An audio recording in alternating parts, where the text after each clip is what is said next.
천막에서 그렇게 잤잖아요. 벌은 지 안 건드리면 안 쏜다고 그러더라고요. 새빨간 거짓말이에요. 제가 요 몇 년 사이에 벌을 4번 쏘였거든요. 4번? 5번. 그 농장에서 다 쏘였는데 2번은 벌집이 있는 줄을 모르고 건드려서 2번은 쏘였고, 한 번은 거기 이제 양봉하는 분이 그 농장 바로 우리 하우스 옆에 양봉을 하거든요. 근데 벌들이 굉장히 많아요. 그래서 나는 거기 하는 분들은 왔다 갔다 하길래 그냥 그래도 안 쏘는 건지 알고 그렇게 했는데 그 옆에서 한 번 쏘였어요. 근데 2번은 제가 그 하우스 안에서 일하고 있는데 땀 날 때 쏘았어요. 꼭 땀이 나요. 한번 나 있는데 그때도 한 번은 여기를 쏘고 여기가 조금 못 쏘고, 어제는 여기 콧잔등을 쐈어요. 여기를 콧잔등을 쐈는데 어제는 그랬는가 보다 했는데 놓지마. 오늘 아침에 보니까 이렇게 눈을 떴는데 무슨 살덩이가 여기 위에 와서 이렇게 가로막고 있는 거예요. 어쩌니가 텅텅했는데, 그래서 어제 이상히 그 신방을 좀 하고 싶더라고요. 그래서 어제 다 신방을 해서 오늘 벗어 신방 어떻게 하려고 어제 신방하고 싶었나 보다 그랬는데 그냥 했죠. 했는데 뭐도 괜찮더라고요. 그래서 군 것도 이용해서 벌써인 걸 이용해서 또 신방하면 되겠지. 그래서 갔다 왔는데요. 효과도 괜찮은 것 같아요. 네, 괜찮은 것 같았고요. 오늘 잘 갔다 온 것 같아요. 근데 제가 벌 안 건드렸거든요. 저 그냥 이렇게 앉아가지고 이렇게 일하고 있었어요. 근데 벌이 오늘 날라오더니 지가 앉아서 쏜 거예요.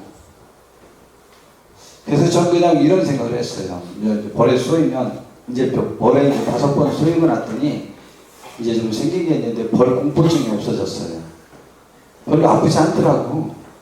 따끔하고 기분이 괜찮아. 이렇게 불 줄은 몰랐고, 그래서 어제 밤까지 안 먹길래 따끔하고 괜찮다 했더니 이렇게 부어가지고 주일날까지는 오늘 박영금 여사님이 그러시는데 에이 괜찮아. 끌고 왔대 쏘였어? 그럼 3일 후면 그냥 가라앉혀. 그럼 내일이면 좀 가라앉혔겠는데 어제 쏘였다며? 또 그러더라고요. 그 말 들으니까 내일이면 좀 가라앉겠다 싶었는데 아침보다 훨씬 가라앉았어요. 그렇지요. 아침에는 입도 삐뚤어졌지요.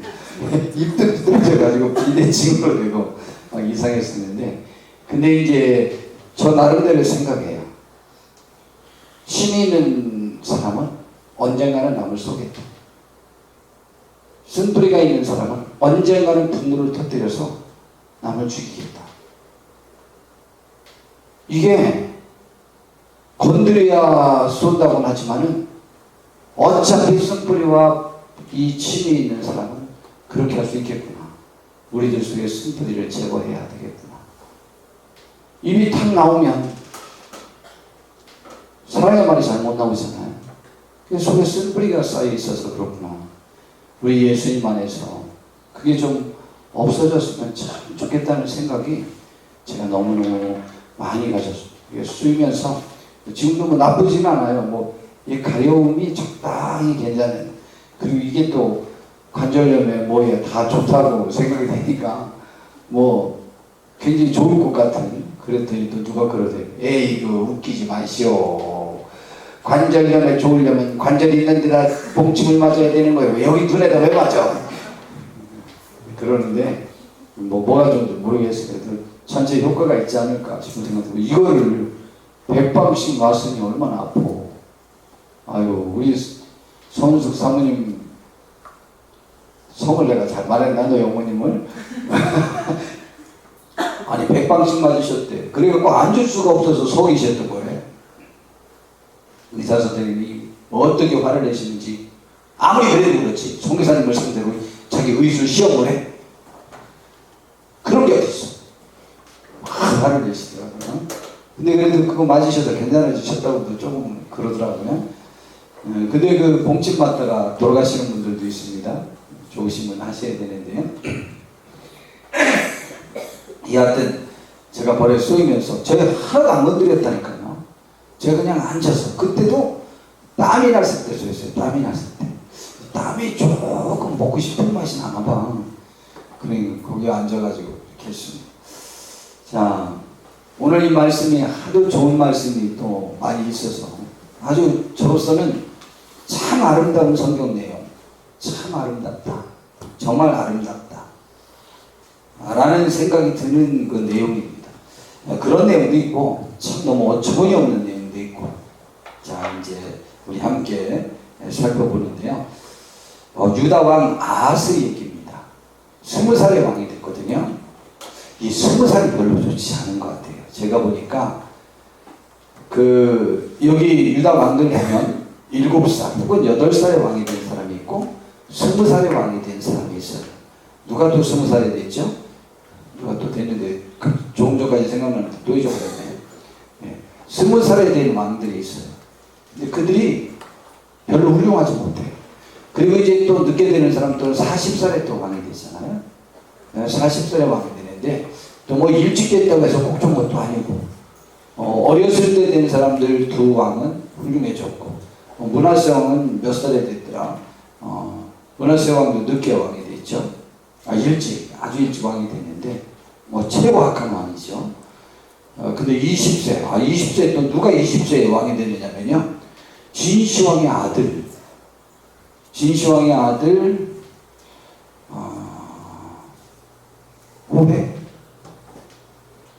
호해인가 누가 우리 이번에 조보 성경 공부 시간에 제가 올려드렸잖아요. 거기에 보면 부소라는 왕자가 아주 훌륭했어요. 강단이 있고. 근데 조보가 그 부소를 계략으로서 죽이잖아요. 그리고 자기가 마음대로 주무를 수 있는 동생 호해를 왕으로 황제를 세우죠. 근데 20살의 왕이 됐어요.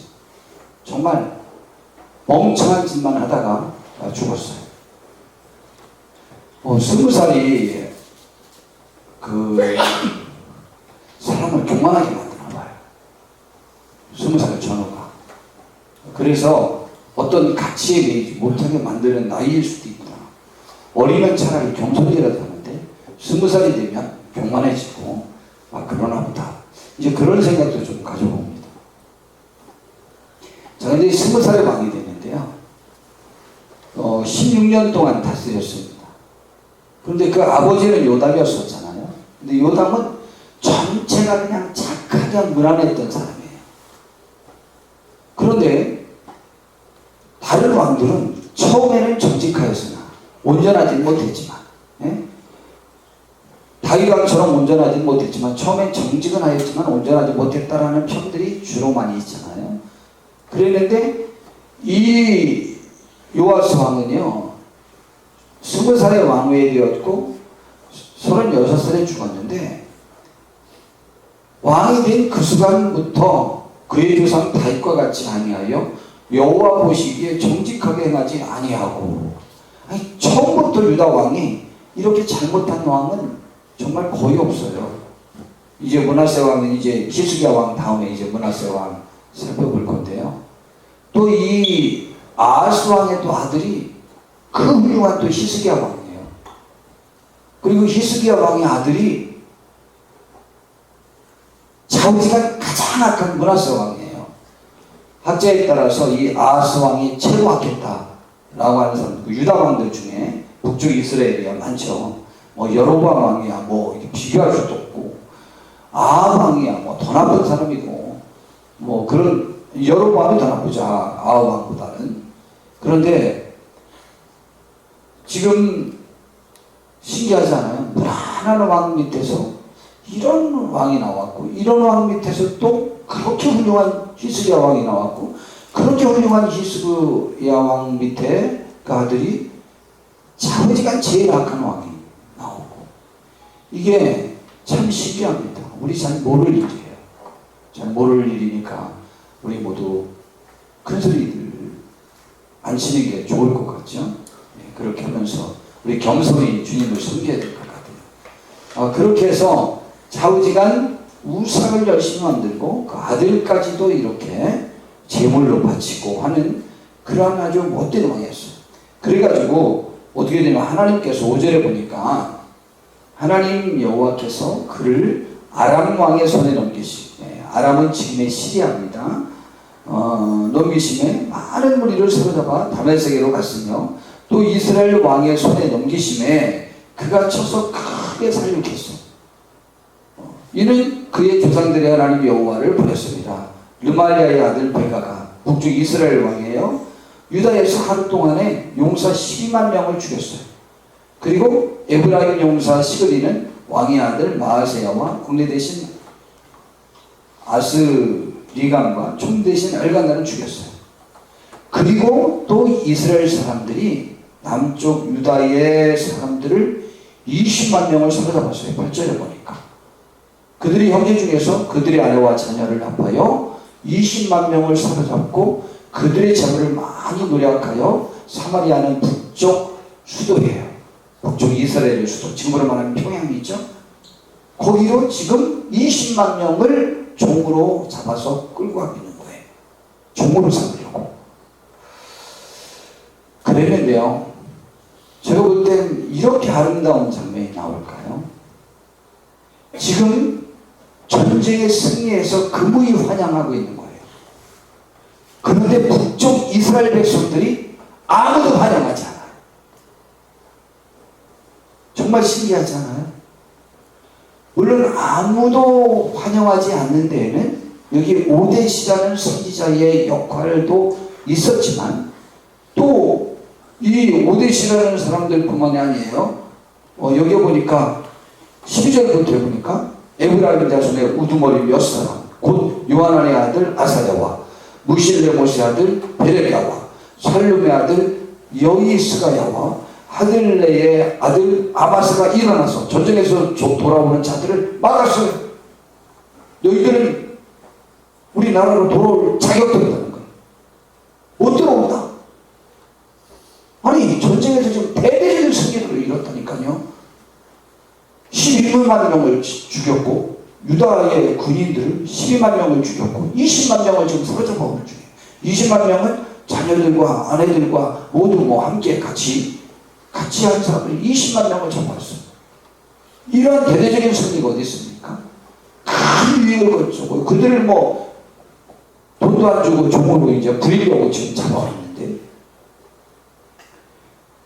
이렇게 지도자들도 지금 영향력 있는 백성들도 지금 맡고 있고, 9절에 보니까 그곳에 여호와의 선지자가 있는데 이름은 오데시다. 그가 사마리아로 돌아오는 군대를 영접하고 그들에게 이르되 너희 조상의 하나님 여호와께서 유다에게 진노하셨으므로 너희 손에 넘기셨거늘 유다가 범죄해서 우리에게 넘겼다. 그런데 전쟁에서 승리한 것 괜찮고 죽인 것 괜찮고 노력해온 것 괜찮다. 그런데 너희의 노기가 충천하여 살육하고 하나님은 그 정도까지 잔인하게 가서 하라고 너희를 보낸 것은 아니다. 그런데 그렇게 무지막하게 12만 명이나 죽이고 그리고 20만 명이나 또 잡아오냐. 그거 맞는 거예요. 오데시라는 선지자가. 저는요 이 장면이 그냥 제 생각 속에서는 성경을 보는 과정들 속에서 제일 아래가 나와요. 저는 너무 아름다운 장면이에요. 세상에 이렇게 아름다운 장면이 있을까? 내 편을 야단치는, 제가 별로 안 좋아하는 게 누가 누구를 야단친다고요? 누구를 흉본다고요?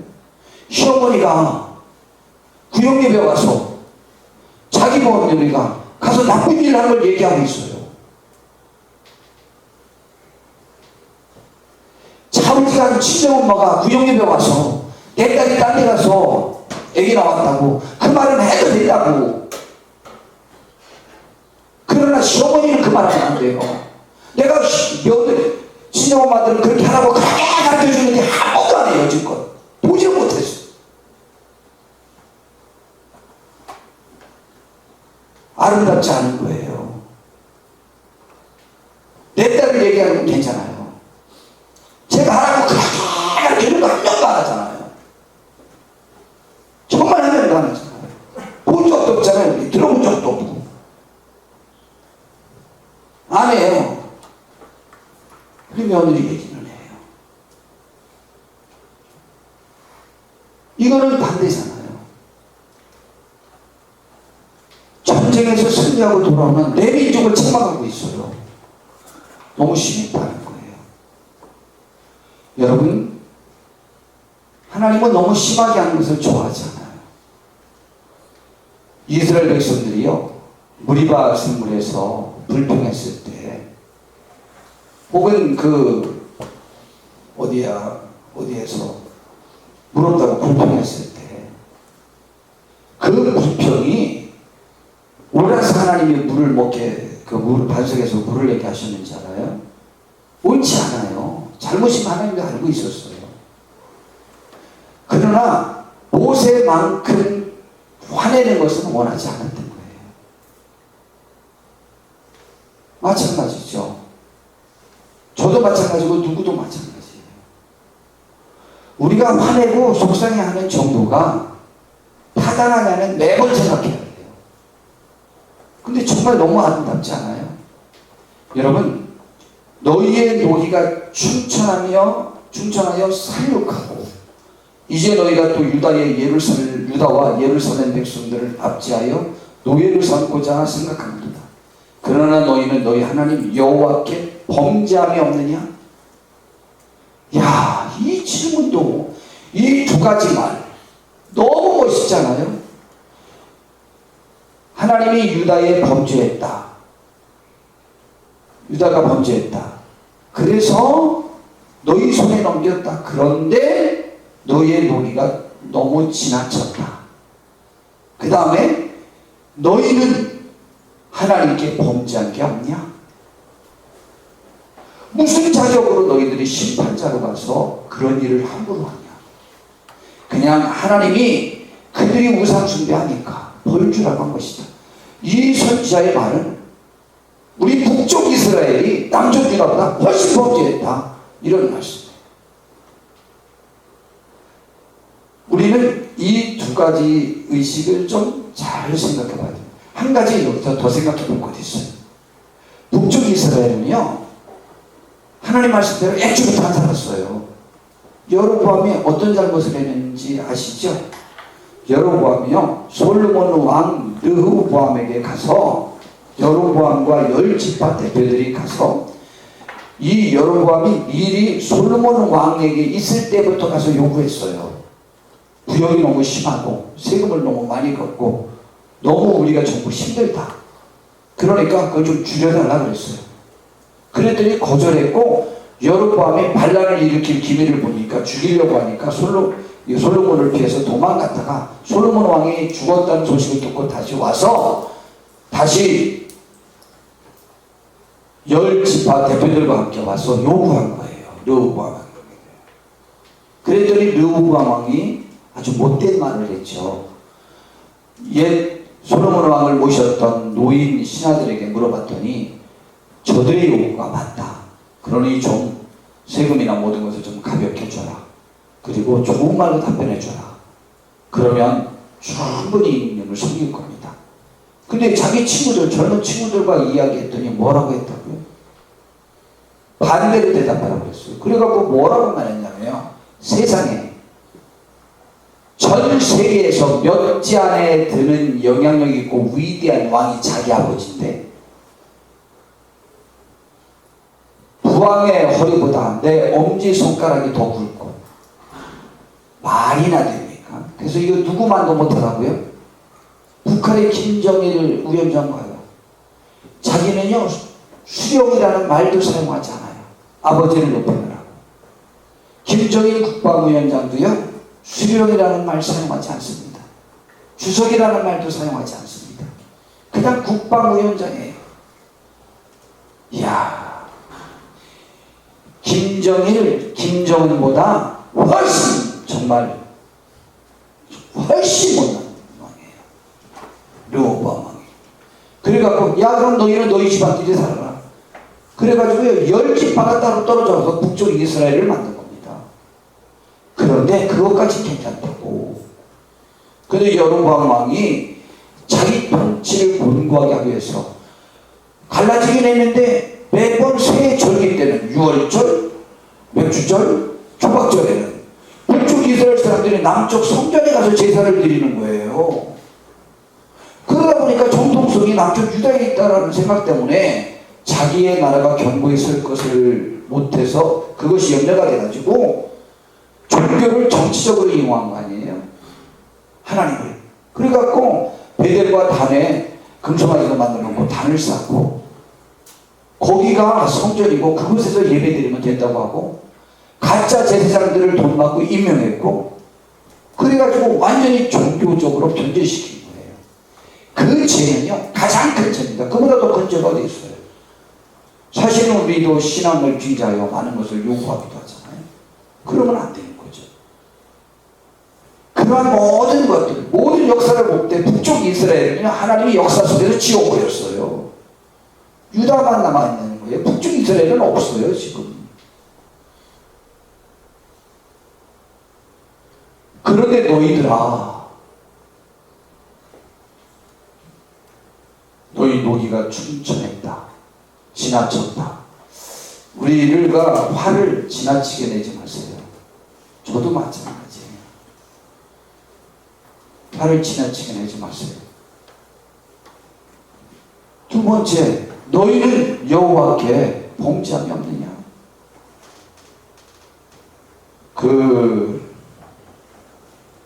가르마다 현장에서 잡힌 여인, 돌로 칠까요 말까요? 성경에는 돌로 치라고 했습니다. 예수님 말씀하셨잖아요. 너희 중에 죄 없는 자가 먼저 돌로 치라고. 그랬더니 한 명도 안 남았잖아요. 그 무지막한 무리도 양심이 역사됐어요. 우리는 매번 양심에 움직여지는 분들이 되셔야 됩니다. 양심이 우리를 지배해야지 물리력이 우리를 지배하게 만들어서는 안 돼요. 그런데 교회도 양심보다는 물리력이 지배할 때가 많아요. 그래 하면 안 돼요. 너무 멋있잖아요. 이걸 지금 누가 말하고 있다고요? 자기 민족이 전쟁에서 승리하고 돌아오는 금의 환영하는 그 군인들을 가로막고 너희들은 이 상태로는 우리나라에 못 들어온다. 이 무슨 선지자야? 오데시라는 선지자가 가로막았어요. 그런즉 너희는 내 말을 듣고 너희 형제들 중에서 사로잡아온 포로를 놓아 돌아가게 하라. 여호와의 진노가 너희에게 임박하였느니라. 예, 하나님의 진노가 지금 바로 앞에 있는데 그것도 알지 못하고 유다보다 자기들이 잘나서 그 일을 할 줄로 알고 지금 그러고 있는 거죠. 성경 전체예요. 구원받은 하나님의 백성들에게 주시는 말씀이 뭔지 알아요? 지금 이스라엘 백성들을 가나안 땅을 정복하게 하잖아요. 하나님은 뭐라고 말씀하십니까? 너희가 그들보다 선에서 그 일을 했는지 아느냐? 너희들이 굉장히 선에서 했는지 아느냐? 그런 건 아니라는 거예요. 구원받은 우리에게 주신 말씀이 뭐예요? 저는 오늘 이번 말씀을 보면서 정말 많은 것들을 생각하게 되었는데요. 우선 출애굽기 21장 23절에서 25절에 보면 우리 전쟁에 관한 일반적인 교훈이 있어요. 또 일반 우리 형제 같은 동족에 대한 가르침의 말씀이 있어요. 같은 이스라엘 민족끼리는 어떻게 해야 되는지 출애굽기 21장 23절부터 해보니까 그러나 다른 애가 있으면 갑되 생명은 생명으로 눈은 눈으로 이는 이로 손은 손으로 발은 발로 된 것은 된 것으로 상하게 한 것은 상함으로 때린 것은 때림으로 갚을지니라. 이게 율법의 기본이거든요. 과하게 하지 말라는 거죠. 과하게 하지 마세요. 지나치게 하지 마세요. 율법의 기본은요, 눈은 눈으로 해요. 눈을 다치게 했는데 생명을 다치게 해서는 안 돼요. 우리 엄마들이나 아빠들이 내 자녀를 위해서 상대방이 내 자녀 눈을 고장내면 생명을 빼앗으려고 하잖아요. 분노가 충천해요. 해결책이 없어요. 자주 말하지만 자녀들 이야기를 교회에서 하면 큰일 납니다. 칭찬하는 것도 좋긴 하지만 별로 안 좋아요. 칭찬하다가 언제 흉도 볼 거라고 생각해. 자유의 농민인 거예요. 그런 목사님에 대해서 민감하지 않잖아요.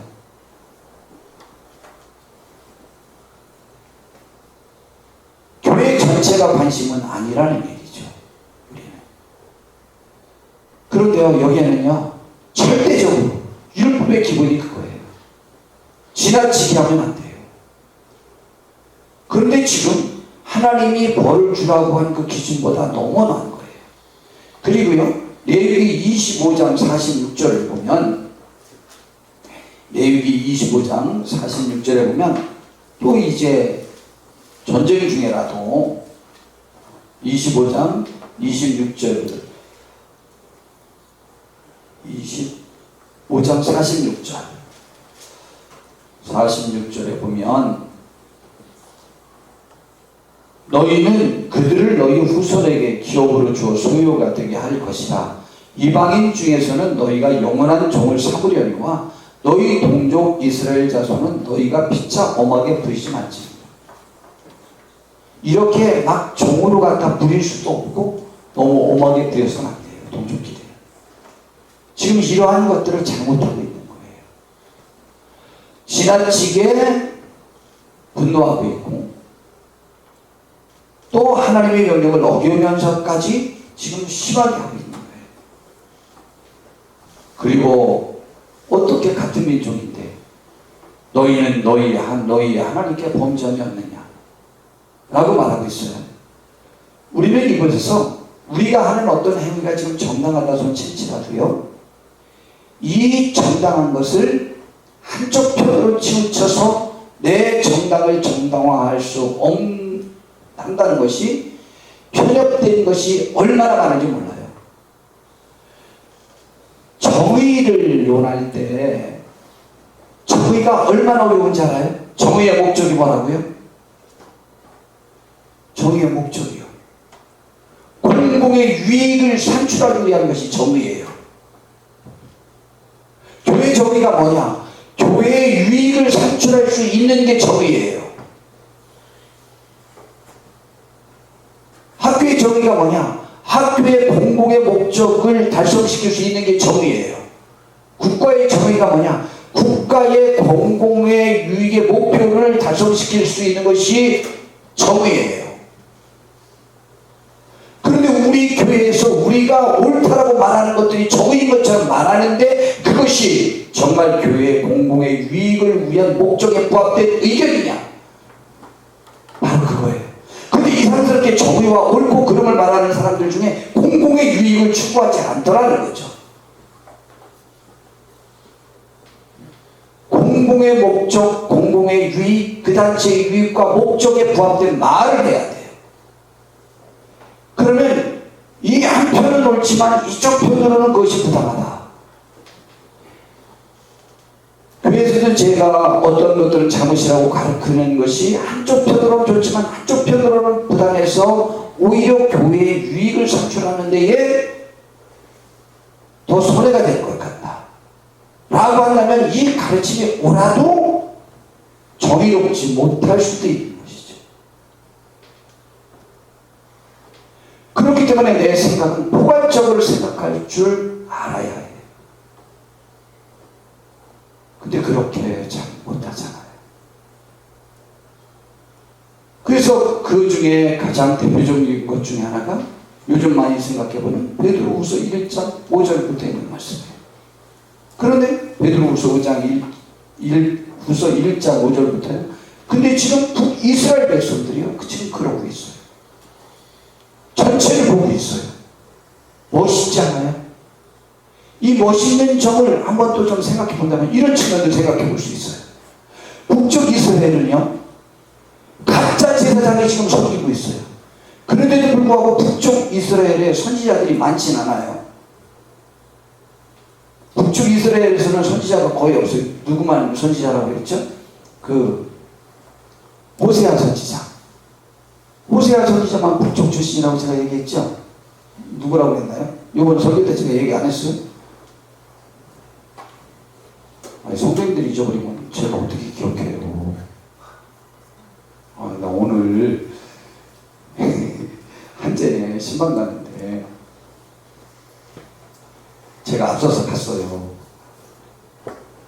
근데 가면서 어찌 이상하다 그랬어요. 그랬더니 밖에 계시던 목사님, 여기는 아주 찾기가 쉬워서 여기도 잊어버리랴 싶었는데 여기도 지나치시니까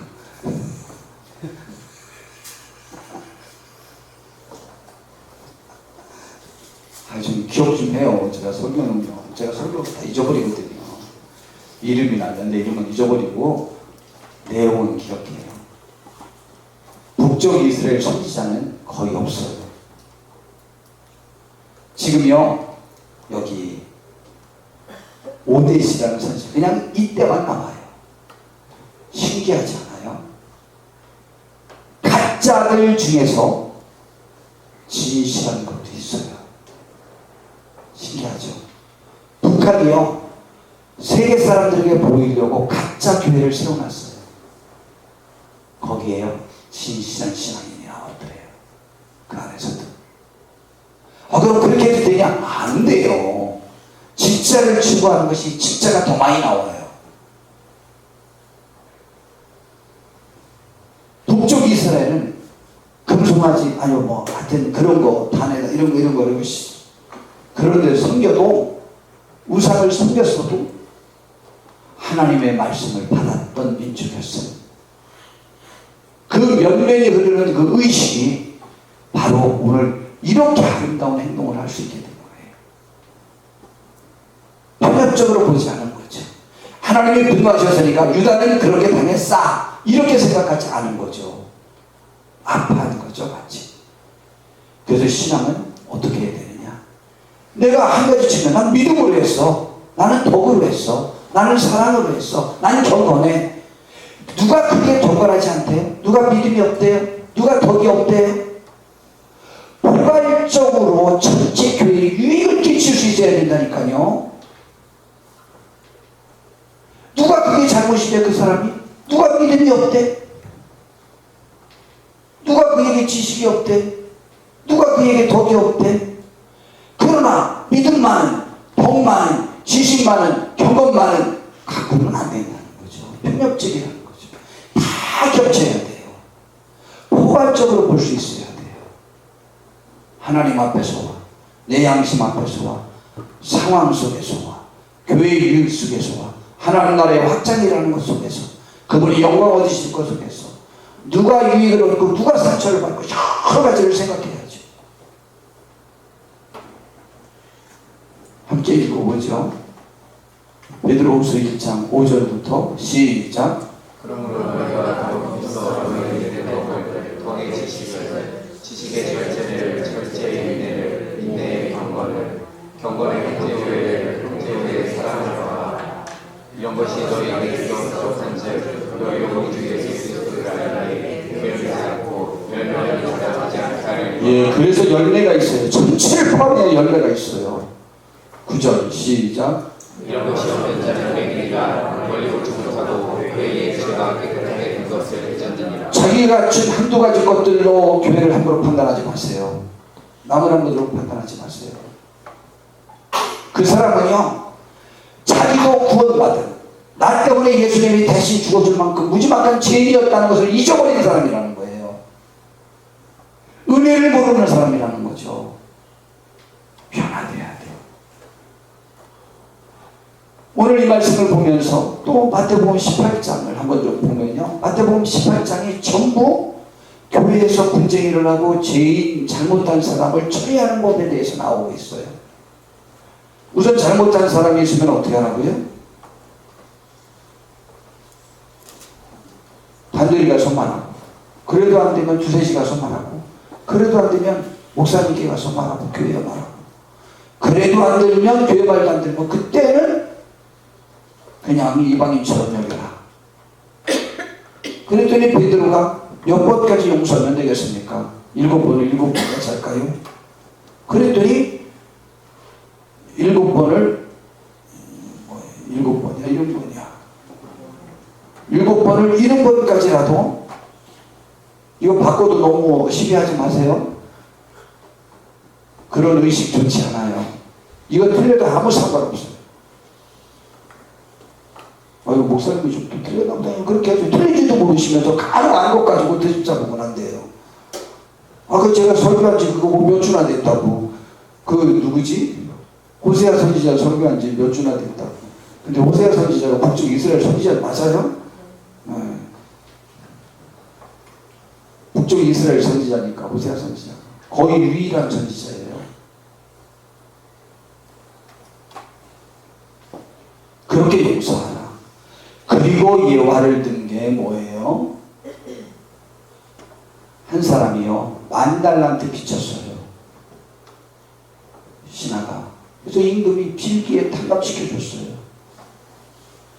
나가다가 재수 없는 친구를 만났어요. 200데나리온 빚졌는데 100데나리온이네. 200데나리온이야. 자기 동료였어요.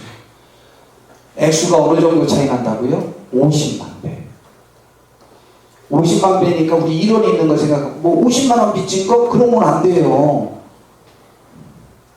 저 100데나리온이 지금으로 치면은 한 데나리온이 하루 품삯이니까 하루 품삯을 10만 원으로 친다면 1,000만 원이에요. 1,000만 원에 50만 배는 얼마예요? 굉장히 많은 거고요. 지금 뭐 별로 지금 그렇게 봐도 별로 안 많네요. 그렇게 생각하는지 모르지만 그때는요 이스라엘 나라 전체 1년 세 수입이요 1,000달란트가 제대로 안 돼요. 그때 지금 10,000달란트 빚진 사람 이야기를 예수님 말씀하시는 거예요. 10,000달란트는 일개 사람은 빚질 수가 없어요. 국가가 국가도 저렇게 10,000달란트를 빚질 수가 없어요. 이스라엘 나라의 1년 전체 세수가 지금 1,000달란트가 지금 안 넘는데요. 그러니까 너무 큰 무지막한 것을 탕감받은 거예요, 우리는. 그런데 뭘 우리가 누구를 함부로 그렇게 판단하고 정죄하느냐, 이런 말씀이에요. 용서하라는 얘기예요, 우리도. 용서해야 돼요. 용서한다는 것은요, 누구도 그 사람을 잃지 않기 위하여 힘써야 돼요. 끊임없이 관심 갖고요.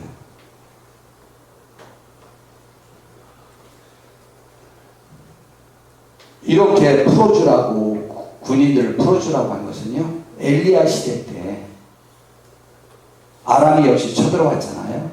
근데 엘리야 선지자가 그들의 눈을 멀게 해가지고 물론 하나님이 하신 거죠. 사마리아 성으로 인도했어요. 그들이 눈이 밝아져서 봤더니 사마리아 성 안에 들어있고 이스라엘 군대가 둘러싸고 있는 거예요. 꼼짝없이 포로가 됐어요. 선지자에게 이 엘리야 선지자에게 왕이 물어봤어요. 선지자여 죽일까요? 안 된다.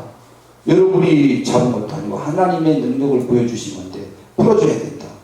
그래야 오히려 하나님을 섬기고 이스라엘을 무시하지 않을 거다. 그래서 풀어줬잖아요.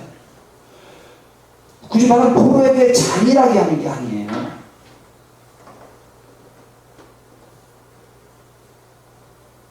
그리고 르호보암이 이제 여로보암이 이렇게 부전에 나가자 열 지파와 싸우려고 했어요. 그러자 열왕기 3, 12장 21절에서 24절에 보니까요 형제와 싸우지 말라고 그 싸움을 막았어요. 굳이 말하면 이러한 잔인한 싸움들을 하나님은 원하지 않으시죠. 그런데 이들이요 그렇게 아름답게 그것을 실천했어요. 다시 또 말씀드릴까요? 왜 아름답냐고요? 친정 엄마가 내 딸의 잘못을 지금 말하고 있다고요. 그 집안이 될 집안이지. 친정엄마가 내 딸의 잘못을 이야기한다니까요. 며느리 잘못을 얘기하는 게 아니고 친정엄마가 사위 잘못을 말하는 게 아니고 내 딸의 잘못을 이야기하고 있다니까요. 이거는 되는 집안이에요. 성경 전체에서 너무 아름답다. 전 그런 생각이 들어요. 그랬더니요 이 오데시라는 선지자가 막았더니요 12절에 조금 전에 봤는데요 에브라임 지파가 북쪽 지파 중에 가장 커요. 그리고 제일 영향력이 있어요. 그런데 에브라임 자손의 우두머리 몇 사람 곧 요한과 이거 쭉 나오잖아요. 일어나서 전장에서 돌아오는 자들을 막으며 13절에 그들에게 이르되 너희는 이 포로로 이리로 끌어들이지 못하리라. 너희가 행하는 일이 우리를 여호와께 허물이 있게 함이니라. 우리가 즐거워할 일이 아니다. 너희가 이 일을 하면 또 우리가 이것을 기뻐하고 허락하면 하나님이 우리에게 책임을 물으실 거다 라는 말씀이에요. 좀 우리가요 옳고 그름에 대한 상황 판단이 나에게 이득이 있느냐 없느냐와 상관없이 물질의 유익을 주느냐, 평안함을 가져오는 더 편안함, 편안함이 아니지, 편리함을 가져올 수 있느냐 없느냐, 이런 물리적인 이득과 상관없이 주님의 말씀에 근거한 삶의 판단들이 있으면 좋겠다는 거죠. 너희가 이 많은 노량물을 가지고 오고 20만 명을 종으로 데리고 오면 우리가 하나님 앞에 벌이 될 수 있다, 허물이 될 수 있다는 거예요. 우리의 죄와 허물을 더하게 하미로다. 지금도 죄가 있는데 오히려 더하게 하미로다. 우리의 허물이 이미 커서 어떻게 저런 말을 할 수 있죠. 진노하심이 이를 이스라엘에게 임박하였느니라. 저걸 어떻게 알았죠? 곧 망해요. 북측 이스라엘은. 이제 몇 년 내로 망하나? 북쪽 이스라엘이요, 남쪽 유다 히스기야 왕 때 망하거든요. 지금 여기 히스기야 왕의 아버지 아하스 왕 때에 일어난 사건이에요. 아하스 왕이 16년 통치했어요. 히스기야 왕은 몇 년 통치했나? 그 다음에 얼른 보면 얼른 나올 것 같은데 29장. 히스기야가 왕에 오를 때 나이가 25세라 예루살렘에서 29년 동안 통치했어요. 그런데 히스기야 왕이요, 북쪽 사내립과 끊임없이 싸우잖아요. 사내립이 어디를 정복했어요? 북쪽 이스라엘을 정복하고 남쪽까지 내려온 거예요, 지금. 그러니까 지금 몇십 년 내에 이제 이스라엘은 하나님께서 역사 속에서 없애버려요. 아예 이제 없어요. 없어져. 유다는요, 나라 없는 그 민족으로 2000년을 또 돌아다녔는데요. 지금 굳건한 이스라엘, 민족성을 잃지 않아서 유다예요, 유다. 이스라엘이라고 하지만 그 나라를 갖다 유대민족이라고 해요. 유대족이에요. 유다 지파였기 때문에 유대족이에요. 이야, 멋있잖아요? 정말 멋있어요. 우리도 우리를 알았으면 좋겠어요.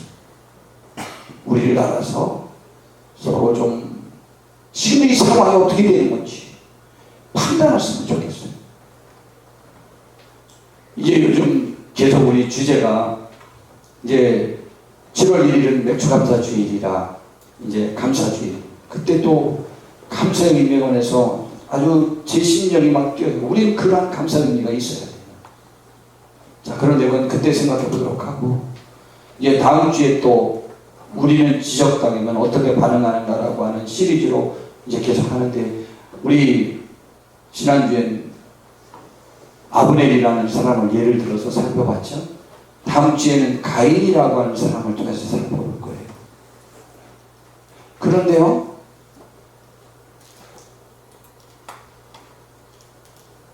화를 누가 내야 되는지를 이게 잘 구별이 안 돼요. 그러니까 문제가 생기죠. 가인이 자기가 왜 화를 내요? 그런데요, 또 올라온 사실은요, 우리도 거의 비슷한 상황에서 오히려 화를 내요. 거의 비슷한 상황에서 우리도 화를 내요.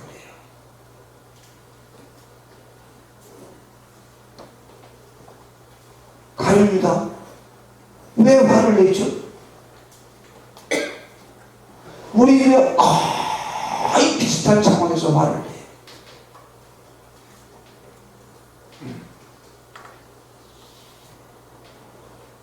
그래서 어떤 선을 넘게 돼 있어요. 그렇기 때문에 우리 속에 있는 쓴뿌리를 제거해야 돼요. 우리 속에 있는 분노를 제거해야 돼요. 지금 이렇게 막아요. 여호와 우리의 허물이 이미 커서 진노하심이 이스라엘에게 임박하였느니라. 이에 무기를 가진 사람들이 포로와 노략한 물건을 방백들과 온 회중 앞에 둔지라. 야,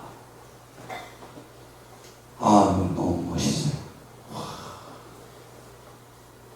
야, 이런 일이 성경에 이런 일이 일어날 수가 있어요. 어떻게 그 많은 물질을 버릴 수 있어요? 어떻게 공짜로 버릴 수 있는 종들을 버릴 수 있어요? 와, 그 군인들이요, 10만 명이나 죽이고 20만 명을 지금 포로로 잡아왔는데, 와, 너무 지나쳤다. 선지자가 맞고 이스라엘 백성의 지도자들이 이렇게 권고하면서 막으니까 효과가 있었어요. 여러분, 내 편의 사람들의 분노를 가라앉힐 수 있기가 너무 좋아요. 내가 내 죄를 고백하면서 막아야 돼요. 이것이 지금 하나님께 무슨 영광이 되겠냐고 막아야 돼요.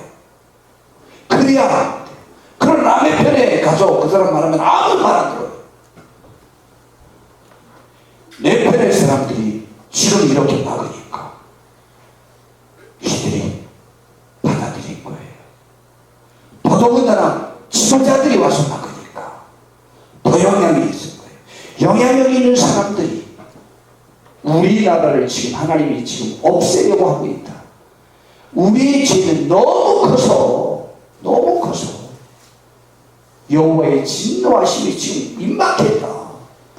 그런데 유다 종 잘못한 것 때문에 하나님이 지금 벌 주고 있는데 우리가 무슨 기고만장하게 지금 그러고 있냐.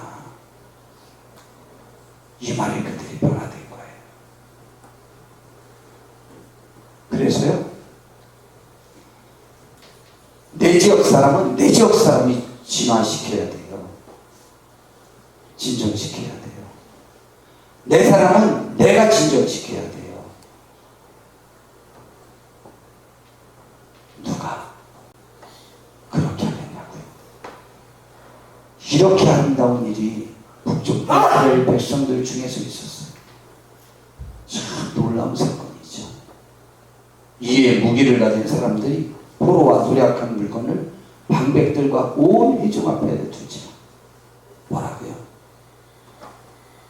그러면 여러분이 지도자들이시여, 여러분이 알아서 그럼 적어놨어요. 노략한 물건 모두 내놨습니다.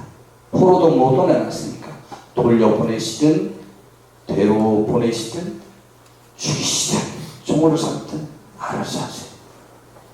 이야, 이런 일이 우리 민족과 우리 교회, 저와 우리 모두에게 함께 이루어지기 바랍니다.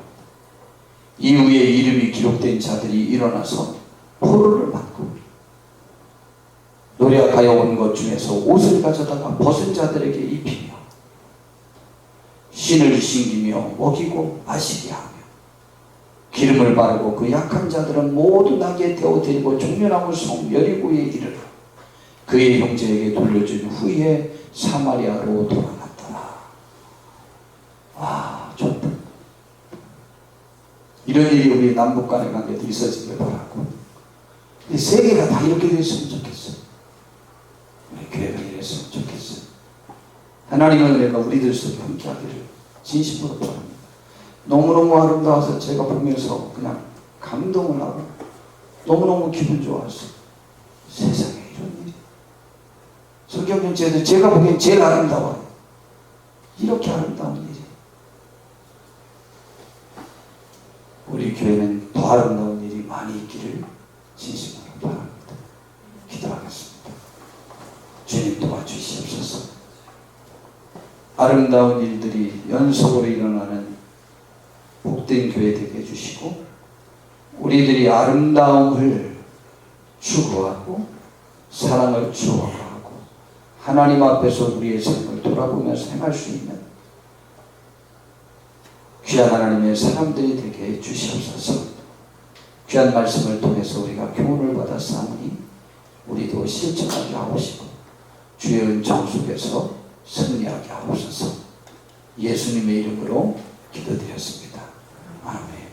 하늘에 계신 우리 아버지여, 이름이 거룩히 여김을 받으시오며 나라의 임하옵시며 뜻이 하늘에서 이루는 것 같이 땅에서도 이루어지이다. 오늘날 우리에게 일용할 양식을 주옵시고 우리가 우리에게 죄 지은 자를 사하여 준 것 같이 우리의 죄를 사하여 주옵시고 우리를 시험에 들게 하지 마옵시고 다만 악에서 구하옵소서. 대개 나라와 권세와 영광이 아버지께 영원히 쌓나이다. 아멘. 자, 지금 조금 전에 말씀드린 대로